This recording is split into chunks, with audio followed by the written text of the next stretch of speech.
കൊമ്പിടിഞ്ഞാമക്കൽ വ്യാപാരി കൂട്ടായ്മയുടെ നേതൃത്വത്തിൽ ജനപ്രതിനിധികളെ അനുമോദിച്ചു. കൂട്ടായ്മ വൈസ് പ്രസിഡന്റ് കെ ജോൺസൺ അധ്യക്ഷത വഹിച്ചു. Thomson group MD PT Davis മുഖ്യാതിഥിയായിരുന്നു. ആളൂർ ഗ്രാമപഞ്ചായത്ത് പ്രസിഡന്റ് റോസിലി ഫ്രാൻസിസ്, പഞ്ചായത്ത് അംഗങ്ങളായ Jose K Payyappilly, Mini Poly, advocate CG Andrew, Rekha Santhosh, MM Nizamudheen, Jumaila Shageer, block panchayat അംഗങ്ങളായ KV രാജു, CK ധർമ്മരാജൻ, ജില്ലാ പഞ്ചായത്ത് അംഗം കാവ്യ രഞ്ജിത്ത് എന്നിവരെ ചടങ്ങിൽ ആദരിച്ചു. 6ാമത് തെരഞ്ഞെടുപ്പാണ് കഴിഞ്ഞത്. 95-ലാണ് ആദ്യത്തെ തെരഞ്ഞെടുപ്പ് നടന്നത്.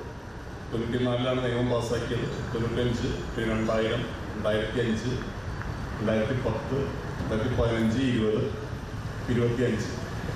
അപ്പോൾ ഇങ്ങനെയൊരു സംവിധാനം പിറവിയെടുക്കുന്നതിന് അല്ലെങ്കിൽ ആവിർഭാവം കൊള്ളുന്നതിന് വേണ്ടി പ്രധാനപ്പെട്ട ആശയം നമ്മുടെ രാഷ്ട്രപിതാവായ മഹാത്മാഗാന്ധി മുന്നോട്ട് വെച്ച ഗ്രാമസ്വരാജ് എന്ന് പറയുന്ന മഹത്തായ ദർശനമാണ്.